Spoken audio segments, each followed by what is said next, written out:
You Host disabled participating screen sharing. You know, I need to share screen. okay? So you need to share screen. Go down. Why don't you Go down. go down? There's Go down and you will see share screen.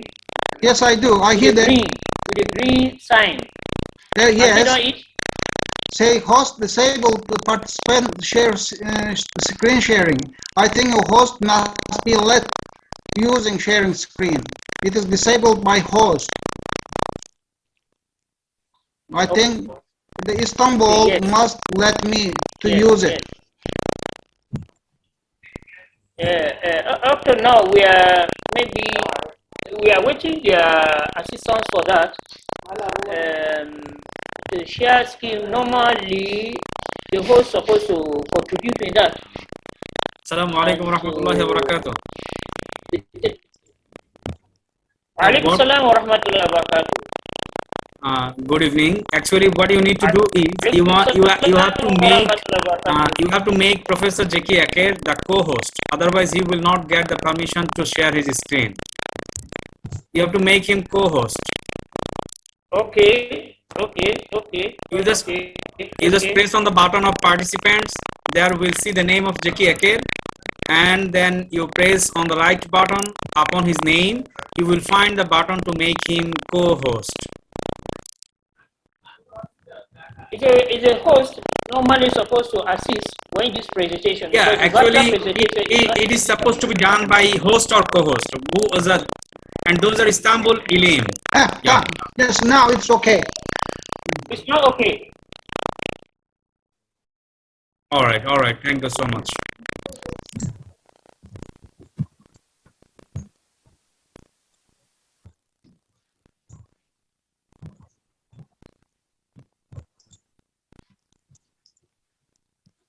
Wonderful. It's okay. Assalamu alaikum. Do you see my slide? Yeah, the slide is clear.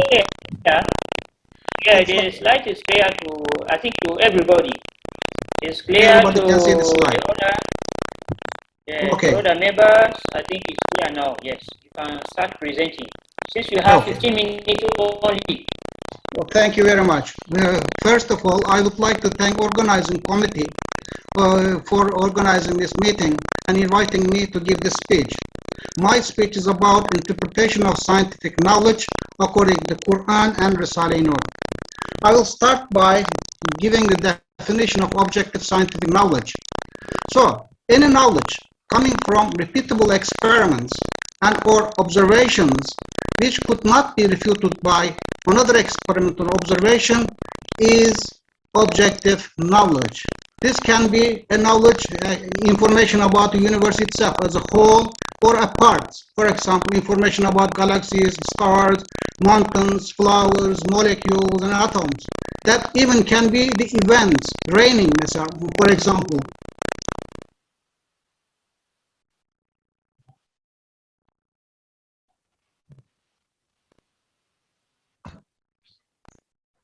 Microphone. Yes.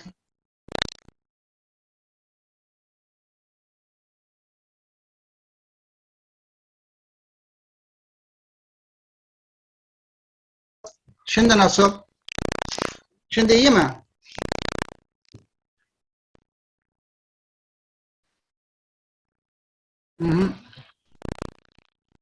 Mikrofon kullanmıyorum. Bilgisayarın mikrofonu.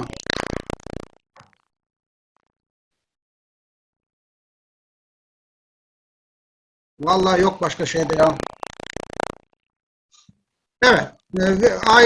I continue by definition. Any knowledge coming from repeatable experiments and or observations which could not be refuted by another experiment or observation is objective scientific knowledge.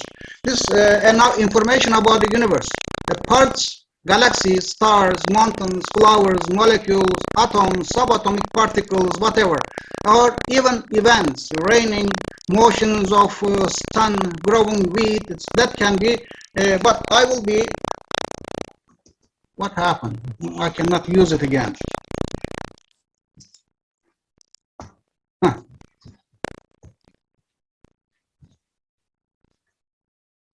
This is the main idea of how to interpret scientific knowledge is outlined in the sixth topic of the fruits of belief. In Kastamonu, a group of high school students came to Bediuzzaman and asked him, told him, tell us about our creator. Our teachers do not speak of God. The students he told the students, all the sciences you should study continuously speak of God and make known the creator, each with its own particular tongue. Do not listen to your teachers, listen to them. Then after that, Bediuzzaman,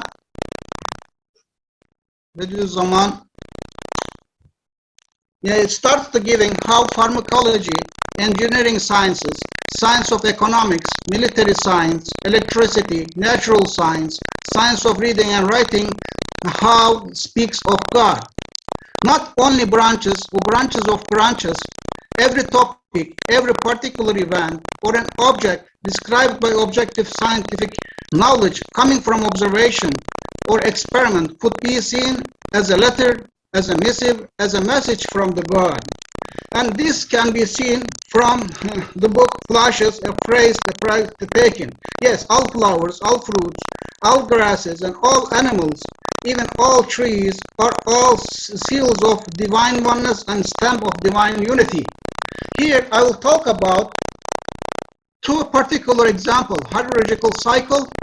This is the example taken because this is an example familiar to everyone. Almost everyone has some idea about that.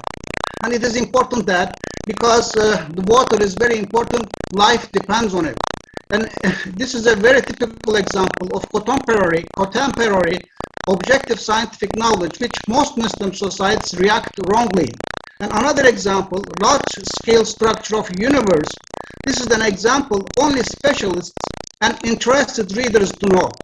But this is again, it's important because life on Earth depends on this large-scale structure. And positive and negative reactions are both common in this example. I will explain. What is hydrological cycle? Hydrological cycle is like on the surfaces of lakes, rivers, and oceans, the water evaporates and coming from transpiration of leaves of trees. And water vapor goes into the atmosphere, and condensation happens. We see the clouds, and from the clouds, in the right conditions, precipitation, it can be rain and snow, comes onto the land again, and some part of the water is used, and some goes underwater, some goes over the water, and cycle continues. This is the hydrological cycle that keeps the water vapor and water running. An animated picture you can see like that is everywhere in the internet. You can find it. There can be even simple experiment in a classroom to show how water droplets form. At the boiling pot, you put in the cold lid. You can see here the droplets. Water cycle objected by Muslims not because of scientific information, but because of trivialization of the belief. Because Muslims believe rain is mercy from God. But the explanation such, the raining is presented as a simple event, occurred by cause and effect. This doesn't go with the belief of Islam. Let's look at the large-scale structure of the universe. We see here the galaxy, Milky Way galaxy, on the face on, here the side on. There are many galaxies in the space. This is the picture taken by Hubble Space Telescope in the area of 1/3 of the moon. You can see many galaxies. Galaxies are organized galaxy clusters. Here we see the cluster of our galaxy belong to. Here our galaxy Milky Way in satellite galaxies, and Andromeda in its satellite galaxies, and these are bound to each other by gravitation. This is bound to each other gravitation, and all system is bound, all gravitation. And Milky Way and Andromeda moving to each other and will collide after a few billion years later. Galaxy clusters are organized to form superclusters. Here you can see the local group and another M81 group and several groups bound together by gravitation makes a superclusters. And superclusters are organized to form observable universe. And here, observable universe, we can see the expansion. So, unlike the clusters, here the superclusters do not hit each other, do not collide. Just they are just receiving from each other because of the expansion of universe. This is the final description of universe. We can see this is made from the recent information.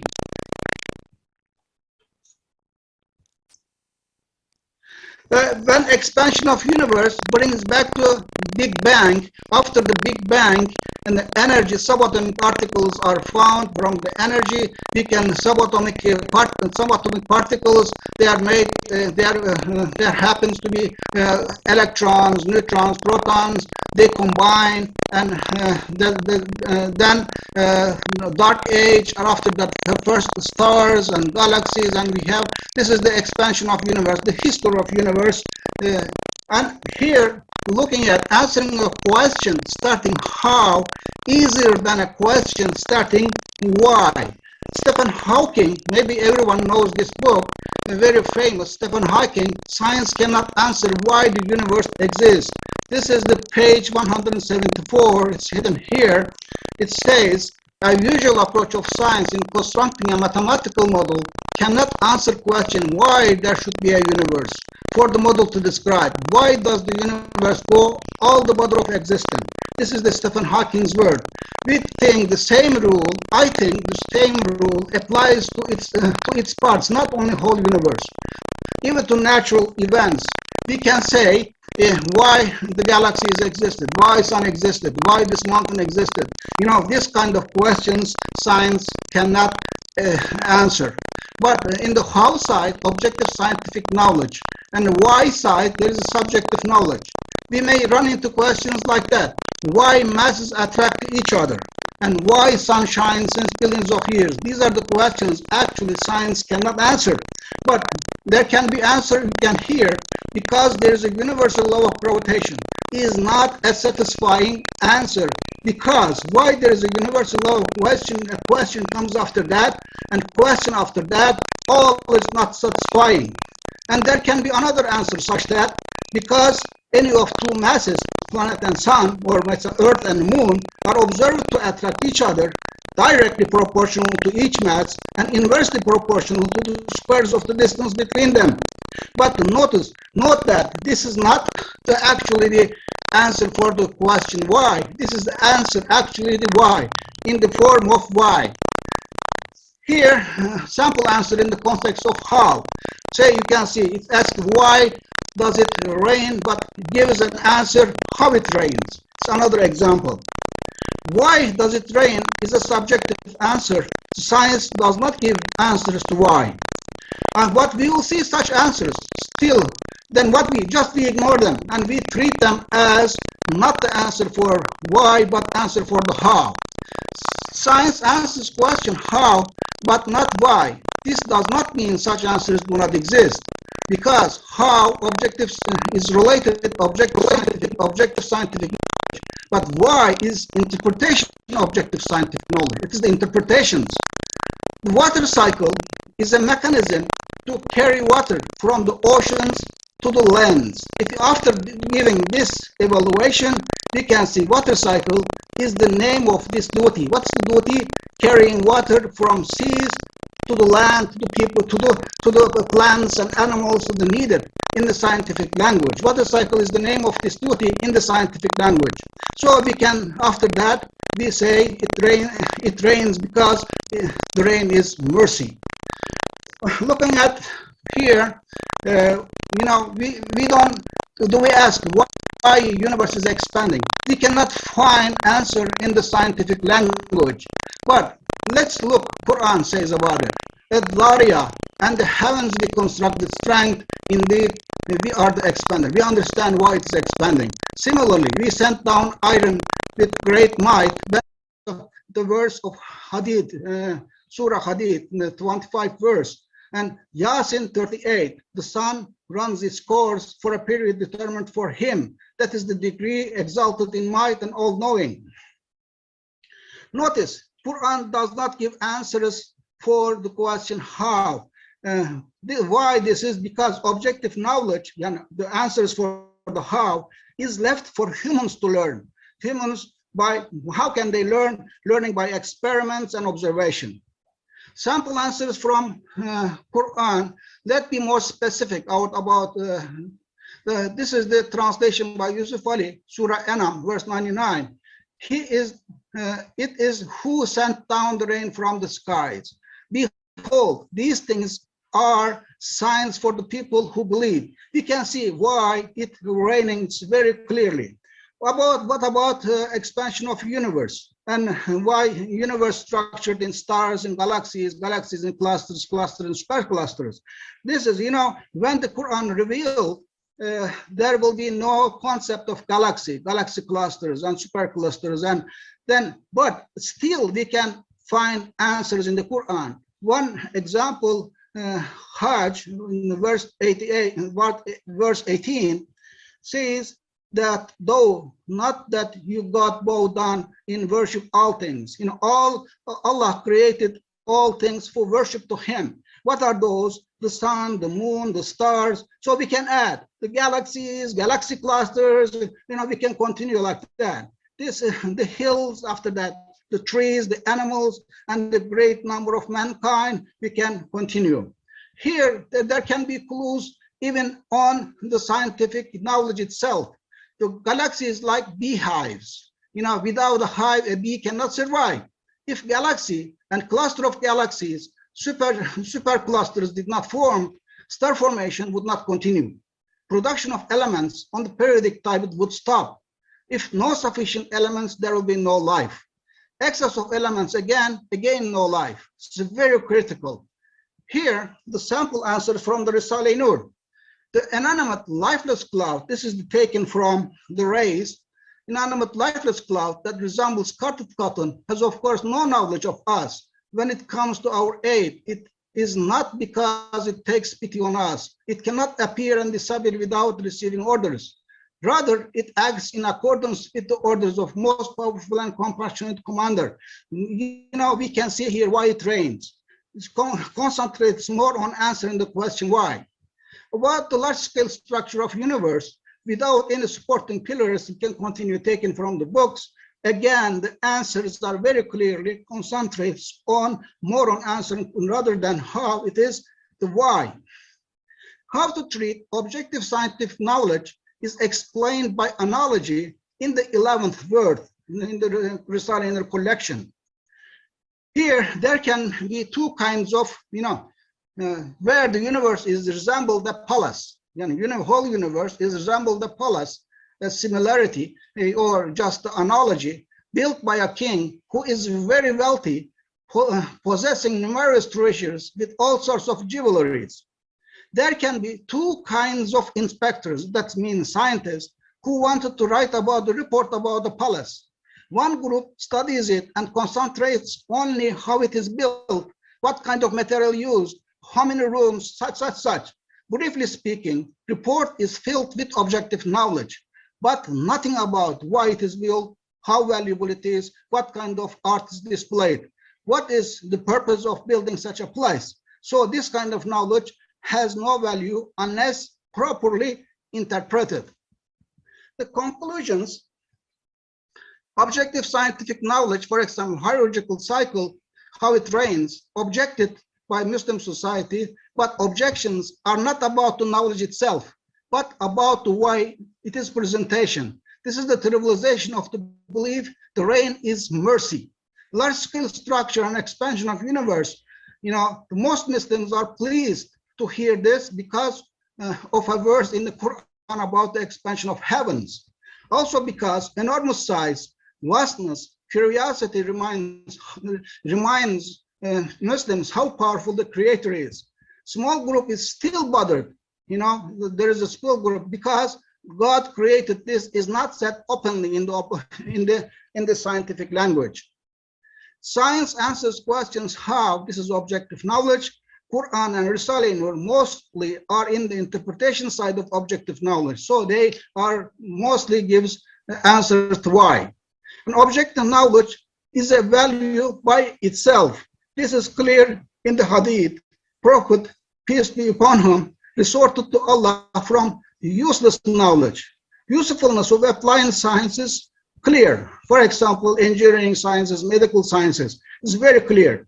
But usefulness of pure science, say about what is the use of knowing about large-scale structure of universe. In the first place, it appears to be useless. But after interpretation, we can see why it is useful.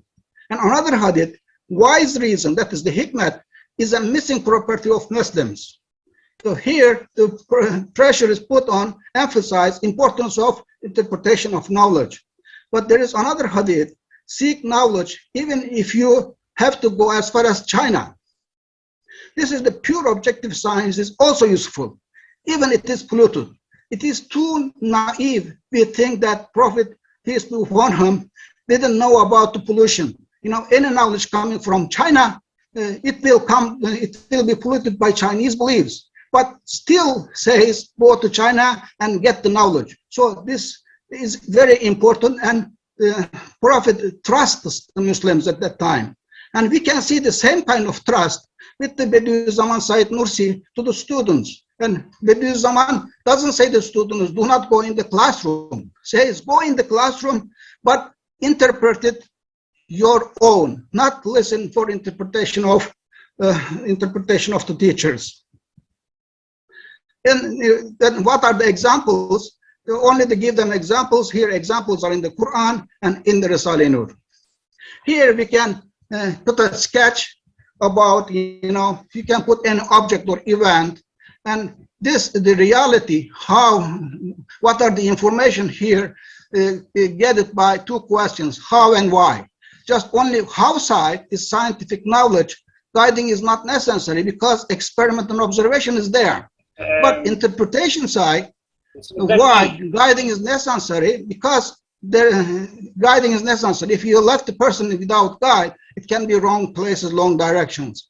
Examples are in the Quran and Risale-i-Nur. And this is the factor. Yes. Zeki, thank you very much. This is the very much. Thank you very much for your presentation. Very fantastic presentation that but the time cannot permit us. We would like to get more and return back to you and see even your publication on this matter, which is very important. But because of the time factor, we have already heard from you more and more. Thank you very much for your presentation. It's very, very, very significant in Islamic perspective. Thank you. Thank you very much. I would like to thank you very much also. Okay. So, yes. I should leave. How can I leave? You want to say something to me? No, I just want to leave. No, I'll just stop sharing. Huh? Okay. Thank you very much. You have done very good work.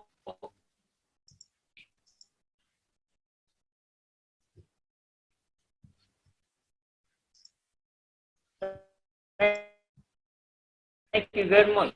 Thank you. You're welcome. Just move on.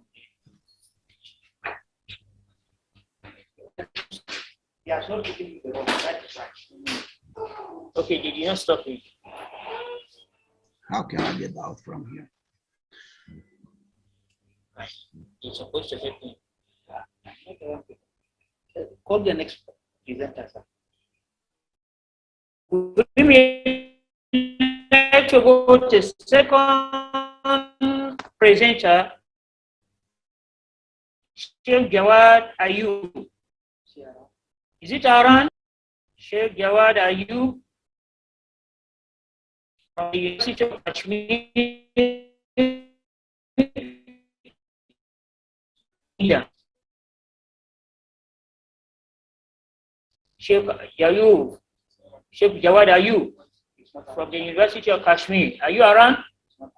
He's around. So let kindly move to the first presenter, Abdul Kadir, or Muhammad Abdul Kadir, Mahdi Hasan. It's not that we present the Mahdi Hasan. Assalamu alaikum, Mahdi Hasan. Are you around? Okay. Mahdi Hasan. Okay. Mahdi Hasan, are you around? So, Assalamu alaikum. Yes, I'm around here. Are you ready to present now? Okay. Yeah, I can present now, but I will also need the permission to share my screen.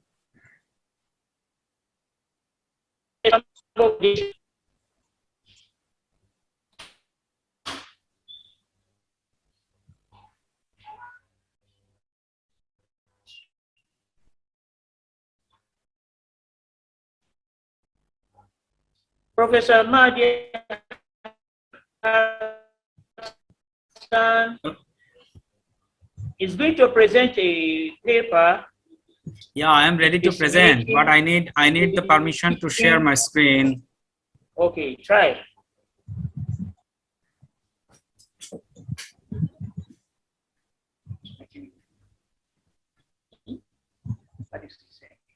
He's trying to share the screen. That's the problem to him. To share the screen. Mahdi, let him continue. Yeah, as we did. Yeah. Mahdi, if the screen cannot be shared, you can present it so we can hear from you instead of wasting our time.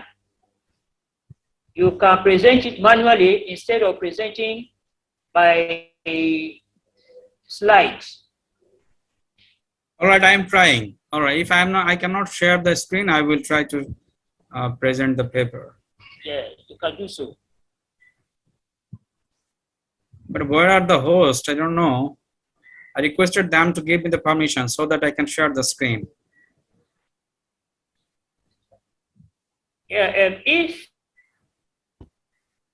the screen cannot be shared, you can also present manually like that so that they will try to keep time for the others. All right, no worries.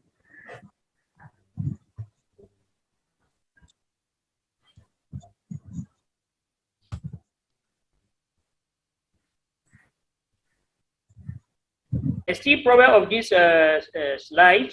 So why don't you present manually so we can hear from you instead of the slides? No, no worries. I'm here. So wonderful. It's okay. Thank you very much. Put it in a presentation mode. Yeah, you can present it.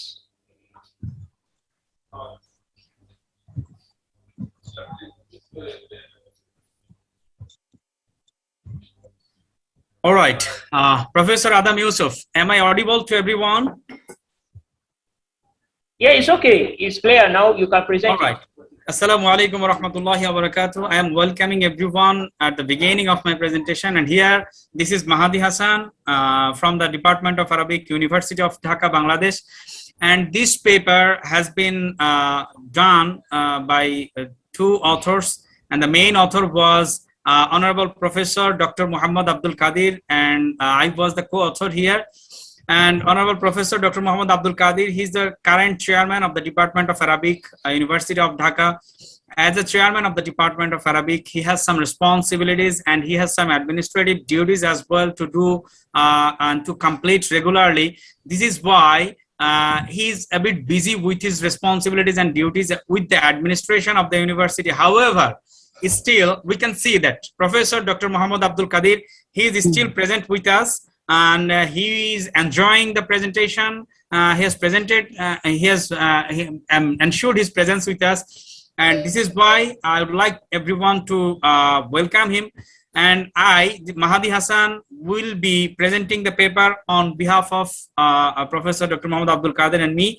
And I am going to start the presentation. And Professor Abdul Kadir is with us. I would like to request him to convey a salam to everyone. Assalamu alaikum wa rahmatullah. Yeah. Wa alaikum salam wa rahmatullah. Professor Dr. Muhammad Abdul Kadir, he is the chairman of the Department of Arabic right now of the University of Dhaka. And he is present with us, but he has some other responsibilities as well. And I am going to present the paper on behalf of him. Yeah. All right. Yeah. You're welcome. All right. Welcome. Thank you so much, Professor Adam, for your understanding.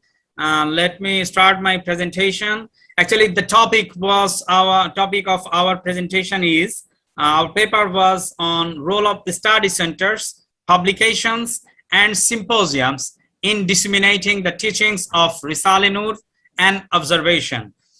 Here you can see that Badiuzzaman Said Nursi. We know that Badiuzzaman Said Nursi was a profound Kurdish Sunni Muslim thinker. As well, at the same time, he was a revivalist whose teachings and ideology are still being followed today in modern Turkey. He dedicated his life to the protection and the intensification of faith in Allah subhanahu wa ta'ala, which for him was the most important issue of the time and was the heart of religion and the societal system. And we also know very well that Said Nursi lived a life of struggle and aggravation, but never acted in a hostile way and never allowed his students to respond with bellicosity. The strong opposition of the government to religion, as opposed to Nursi's firm stand against any irreligious certainty. All right, and also we can see that Badiuzzaman Said Nursi fought against the corruption of society caused by enemies like atheism, materialism, and colonialism through his writings collectively known as Risale-i-Nur, whose teachings form the basis of one of the largest and rather influential religious movement. At the same time, Said Nursi contributed significantly to the spiritual progress and maturation of the society, which geared up the intellectual grounds for the Islamic revival. Nursi filled a gap left by the Kemalist Republican regime, which neglected and suppressed the importance of religion in the everyday life of the people. As well, Badiuzzaman Said Nursi completed his movement with a text-based, what was the movement was text-based movements instead of Sufi order, and so that people would join by studying his writings. It was the main aim and purposes of Badiuzzaman Said Nursi. All right. Next to that, if we discuss about the aims of this paper explored the ways how the teachings of the Risale-i-Nur have been disseminated. Nursi guided his students to choose a non-violent way to spread the knowledge. He convinced his students to open study centers in different places to disseminate the teachings of Risale-i-Nur among the citizens of Turkey. One of the main queries of this study was to observe the role of study centers, publications, and symposiums in disseminating the teachings of Risale-i-Nur across the country. All right. And role of the study centers disseminating of the teachings of Risale-i-Nur. First one is rationale of the study centers, the structure of the study center, function of the study centers, activities of study centers in modernizing Muslims, the networks of study centers outside the Turkey. Let's start with the rationale of the study centers. Actually, after the death of Said Nursi in 1960, study centers have become one of the most significant means to spread the ideas. And this is why there were some centers, mainly rented or owned apartments, in which the members of the Nur community met in order to read, discuss, and engage with Nursi's writings. Nursi, in his Risale-i-Nur, urges his students repeatedly to open study centers. He converted the whole house in Burla that he used to live into a study centers. Inspired by Nursi's writings and advised, the members of the Nur community opened hundreds of study centers during Nursi's lifetime. If you think about the structure of the study centers, how were those study centers? How was the structure of those study centers and these study centers in this world? If you think about that, you will find the information that study center usually took the form of one apartment or townhouse. The interior is quite decent and modest. As well, it comprises and includes some bookshelves with collection of the Risale-i-Nur and secondary sources related to Nursi and his writings. Generally, around 5 students live in a study center, so that oftentimes these centers are located close to universities. If you think about the function of the study centers, how actually these study centers function, their duties, and how the what the functions of these study centers. Number one, the goal of establishing these study centers is to provide a platform in which people of all classes will have access to religious education and to create an awareness regarding the major problems of egotism, materialism, and atheism. Here, members of the Nur community come together on a weekly basis. They read, they discuss, and they engage with the Risale-i-Nur without following a distinct curricula or formal schedule. In that sense, word study centers do not have any resemblance with mystical Sufi orders or classical madrasa institutions which would designate a learned shaykh or most knowledgeable person.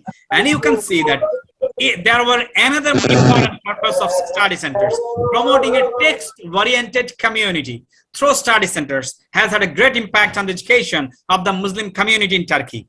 There are many members in the community who do not have any formal education, but who know how to read and interpret Nursi's writings, particularly after the language revolution on November 1, 1928, in which the new Turkish alphabet was introduced to Turkish society. Muslims no longer had access to their Islamic sources, and it took years for the society to learn the new alphabet. Literally, a whole society became illiterate overnight. This gap was filled by study centers in which people still were able to utilize the old language as the Risale-i-Nur's original language in Ottoman Turkish, which was written in Arabic script. It is also noteworthy to mention that most of Nursi's students did not have any formal education. Still, they could conduct their study sessions. You can see here study centers' importance in modernizing Muslims.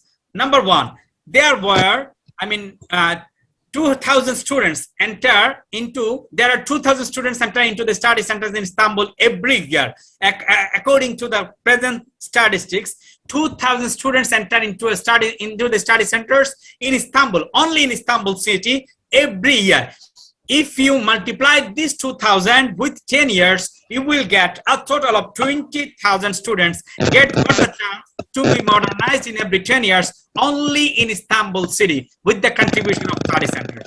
Not only for students, but also for lay people, even illiterate ones. Every study center has a weekly gatherings at least once in a week to make all of the people literate in Nursi writings. If you think about the network of the study centers, you will find the data that in all of the cities in Turkey, you will get study centers. In many villages in Turkey, you will find study centers. Growth in number, if you see, there is data here. This data mentions that in Adabjari, in 1970, there were only 5 study centers. But in 2000, you will find 123 study centers. If you see at the Istanbul city, there were only 23 study centers in back 1970. But in 2000, within these 30 years, you will find 349 study centers in Istanbul city. And this revolutionary change, increasing this rocketed increasement, you will have the ability to see and find in every cities of the Turkey. If you think about the network, that whether this network is only inside the Turkey, no, this is not only inside the Turkey. Rather, this network has been spread out all over the world. You will find the study centers in Japan, in Indonesia, in Philippines, Turkic states, Pakistan, India, Russia, USA, Canada, and some Arabic-speaking countries. There you find some study centers as well. Nursi encouraged his students to spread his message not only in Turkey but also in other countries. Study centers outside the Turkey, if you think about that, how actually study centers been established outside the Turkey, we have in our paper, we have resembled and presented an example, only the case of Egypt. You can see that it was important to note that Nursi prioritized the spreading the Risale-i-Nur into every corner of the world. In 1955, Nursi himself mailed his Isaratul Ikaz and Masnivi-i-Nuri and some of the other rare treatises to 54 addresses in different parts of the world, including Egypt, Sudan, the Vatican, the Pakistan. After the death of Nursi, his students continued to pursue this important agenda and fulfill his dream. if you come to the role of the study centers in dissemination of the teachings of Risale-i-Nur, let's see. It is important to note that until the end of 1960s, it was not permissible to print the writings of Nursi. This is the importance of publications, role of publications. Therefore, Nursi's students had to copy thousands of Risale-i-Nur collections by hand. With the election of the Democrat Party, printing was made it much easier. The Risale-i-Nur was no longer banned from the late 1960s on, and the literature was able to be copied. In the past decade, after the Nursi's death, his followers, students, did not have an official publishing house. However, right now, after 1970, Nursi's students founded own printing house and began to disseminate copies of the Risale-i-Nur. You will find Yeni Asya, New Asia publication in Turkey, who publishes Nursi's writings. You will find Sozlar Publications in Turkey, who publishes Nursi's writings as well, Risale-i-Nur. You will find Hayrat and Envar Publications, who publishes Risale-i-Nur as well, all of the writings of Badiuzzaman Said Nursi. Now come to the dissemination of the teachings of Risale-i-Nur, how actually the teachings of the Risale-i-Nur has been disseminated. Symposiums, through symposiums. Symposiums played a significant role in introducing Nursi's writings to the global academic audience. They are mainly organized by the Istanbul Foundation for Science and Culture, dedicated to the dissemination of the Nursi's thought. It is essential to note that until the early 1990s, there was an immense pressure on religion in Turkey because of the 163rd article in the Turkish constitution. Even a small gathering regarding religion could be the grounds for arrest according to this article. Therefore, it was not possible for the Nur community to gather publicly until the article was abolished in January 1991 by the Turkish administration. Though Nursi's writings were well grounded among lay people, Turkish academia did not approve of Nursi's Risale-i-Nur. Taking the abolishment of article as an opportunity, the IFSC organized a symposium on Nursi on March 16, 1991. Scholars such as Sharif Mardin, Mim Kamel Bouquet, and Colin Turner presented papers on Nursi's thought. Indeed, this was a breakthrough point. First, it was the first academic gathering to discuss Nursi's thought publicly. Second, this was to some extent a shift from the study center method to a public academic gathering. It comes, therefore, with no surprise that the community showed some hesitation towards these events for the main end, meant endorsing a new method with which they were not well acquainted. The scholars who participated in the symposiums in Turkey organized similar programs at their home universities. This has been the case so far in Algeria, Australia, Chad, Egypt, England, Canada, Germany, Indonesia, Jordan, Malaysia, Morocco, Netherlands, Niger, Philippines, South Africa, Syria, USA, Yemen, and also in Bangladesh. Ironically, unlike the Turkey's case, most of the conferences and symposiums in these countries were organized by the universities. If we say about the conference and symposium held in Bangladesh, you will find that we can bring the example of first international conference in Nursi studies in Bangladesh, held in 2018. This conference was jointly organized by the Department of Arabic. Right now, Professor Dr. Muhammad Abdul Kadir is the current chairman of this department, and in that time, he was the convener of that conference, and the Istanbul Foundation for Science and Culture on February 5, 2018.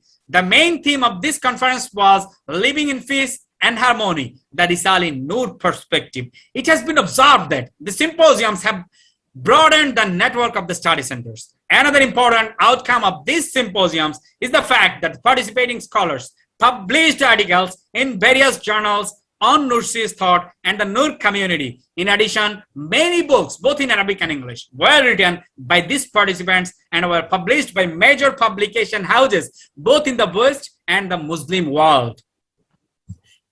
And in this short presentation, me and Professor Dr. Muhammad Abdul Kadir, we have tried our best to put the best efforts to bring all the role of publications, role of symposiums, as well, role of study centers in the dissemination of the study and dissemination of the teachings of Risale-i-Nur, particularly in Turkey, and generally across the world in each and every corner of the world. That was all about our today's presentation. Thank you everyone for listening to us, and I am thanking the organizer for organizing this conference and providing the opportunity to us to present this paper in front of all of these scholars. Thank you everyone. Thank you very much. Thanks. Lot of thanks for you.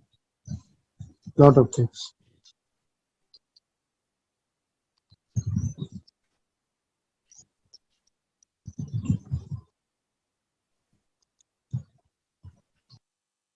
Maybe the host and co-host are not with us.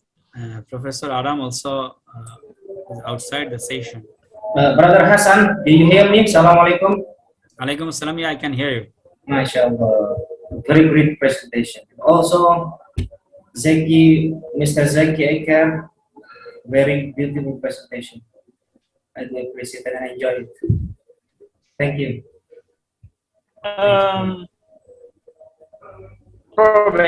Thank you very much. Thank you very much. You presented wonderful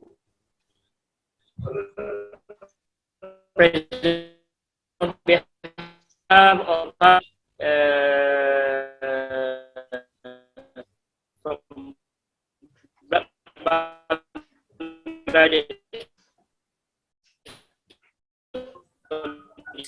I can hear your voice. Of Arabic studies. So you're not hearing? It's okay, sir. Yeah. Hello? Is it okay? Yeah, it's okay. Continue. Okay, I say thank you very much for the wonderful presentation that you did on behalf of Dr. Abdul Kadir. So we really appreciate your presentation. And these centers, usually we call it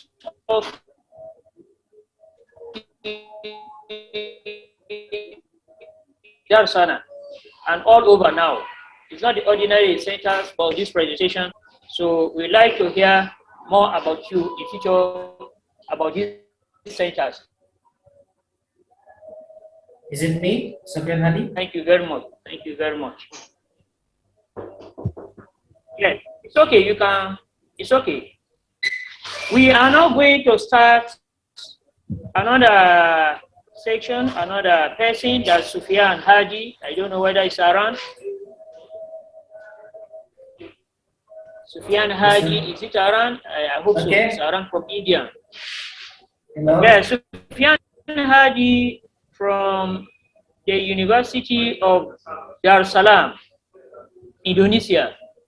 I hope he's going to present a topic that's titled the inculcation of adab and religious education to the young Muslim people. So the analysis is coming from the asy-Syabâb, very fantastic book of Badiuzzaman Said Nursi. We would like to hear from you in 15 minutes. Okay, thank you, Mr. Adam Yusuf. Bismillahirrahmanirrahim. Honorable the chairman, actually, Mr. Adam Yusuf, and all presenters. I would like to welcome all of you in Islamic greeting. Assalamualaikum warahmatullahi wabarakatuh. Waalaikumsalam warahmatullahi wabarakatuh. Alhamdulillah wahda wassalatu wassalamu ala man la nabiyya ba'da. Allahumma ya mufattibul abwab wa ya musabbibul asbab wa ya dalilil khairin tawakkaltu alaika ya rabbul alamin wa fawid amri ilallah innallaha basyirun bil ibad. Asyhadu an la ilaha illallah wahdahu la syarikalah wa asyhadu anna Muhammadan abduhu wa rasuluh. Rabbi shrah li sadri wa yassir li amri wa hlul 'uqdatam min lisani yafqahu qawli amma ba'du. I'm very grateful and it's very honor for me to join with all the Muslim scholars in this international symposium, and I'm very grateful today to share about the knowledge or paper that I have written in my paper. Actually, first of all, I am Sofian Hadi from Indonesia, University of Dar es Salaam, Gondor. And here, on behalf of my university and all presenters, I would like to share and then to give some explanation about my paper. Actually, its title is Inculcation of Adab and Religious Education to the Muslim Youth. This actually title I make summary from the book asy-Syabâb, actually the author of Badiuzzaman Said Nursi.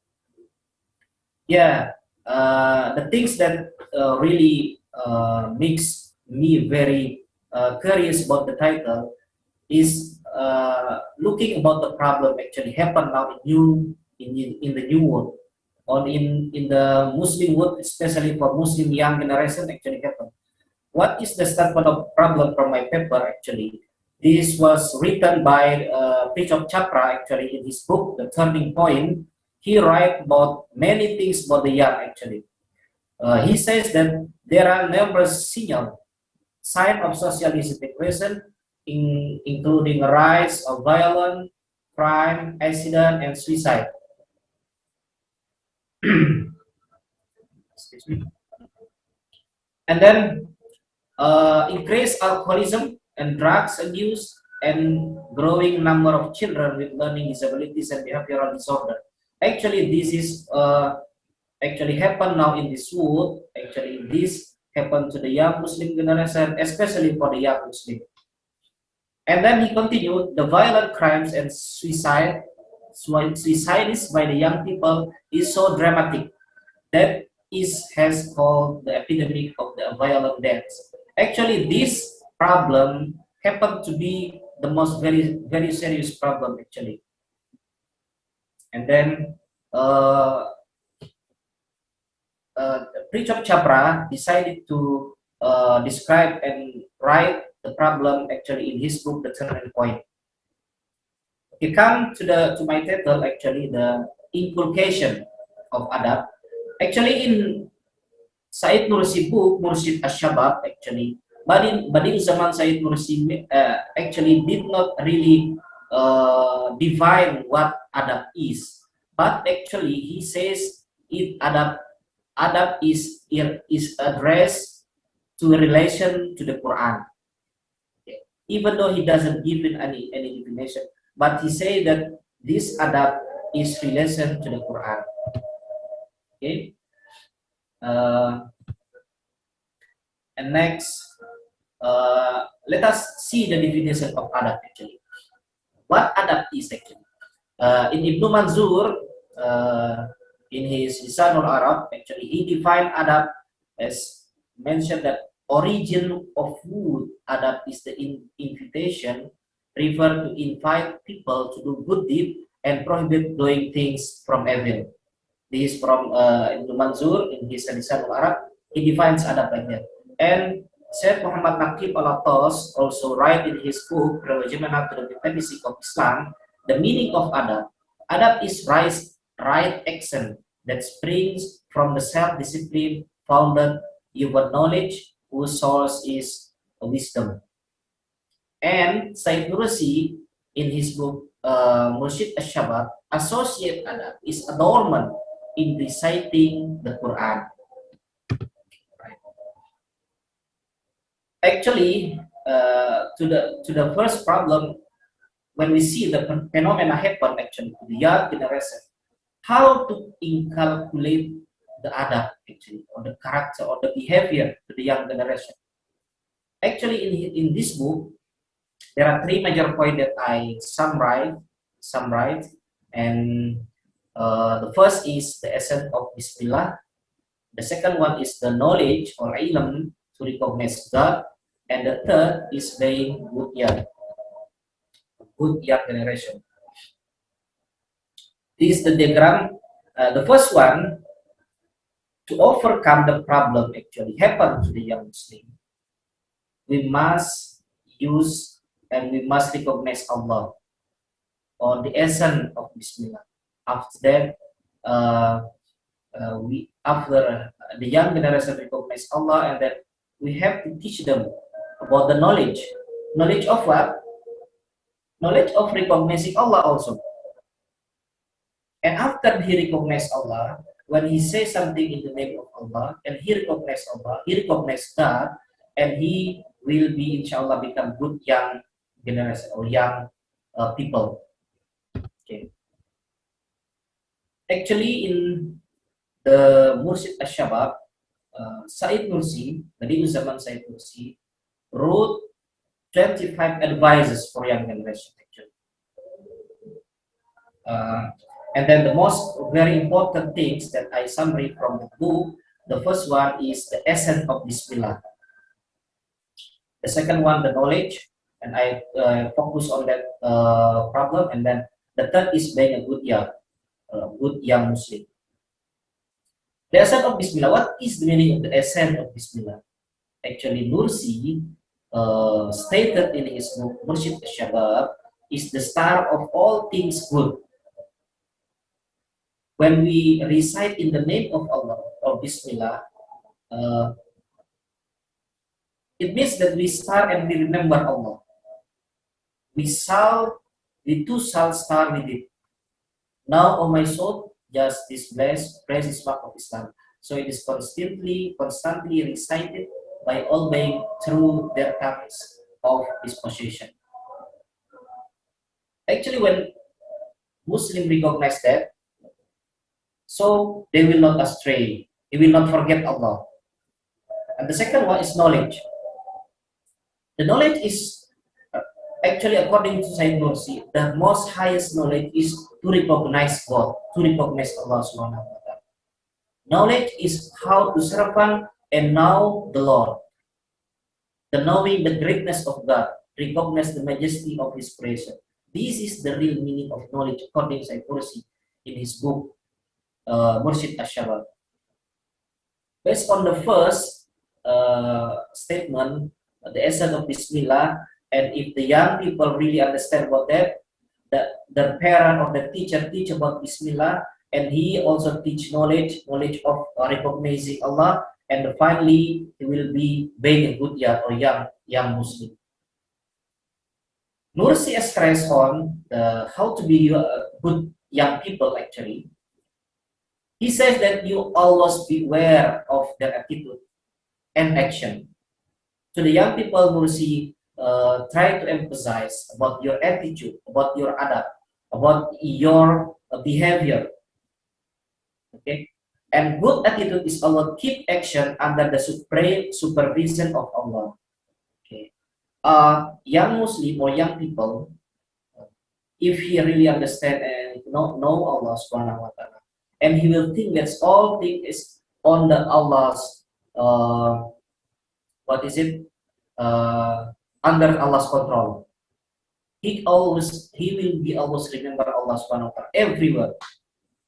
And also Said Nursi stress about love. Love here mostly he stress on love or respect for parents.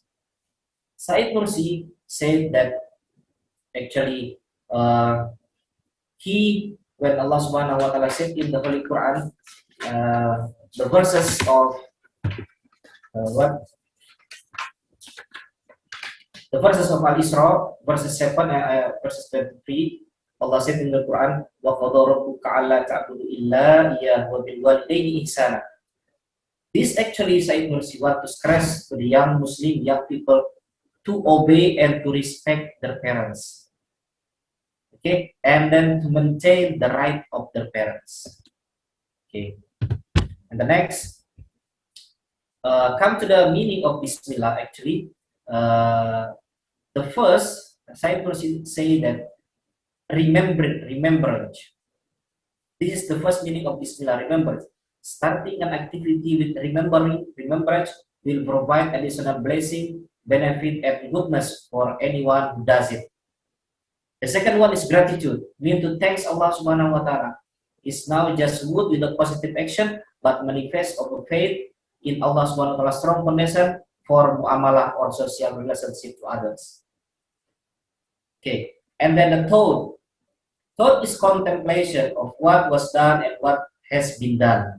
Actually, when we want to do something and we have done something and we have to think about it with the full awareness that these things are caused by Allah Subhanahu wa Ta'ala. Okay, I think we come to the conclusion. Actually, from the outgoing, the problem of statement, and then Nursi said the first there was advice that in his book, the Mursyid asy-Syabâb, the essence of Bismillah, to recognize God, and number 3 being good. Yeah. From the above elaboration point being discussed, the writer conclude that paid kuliah are those who are always aware of these various evils that befall them. Therefore, we will always start activity by taking refuge in Allah, or starting activities in Allah Subhanahu wa Ta'ala. This is very important things. If young generation realize that, he will be very grateful to Allah Subhanahu wa Ta'ala.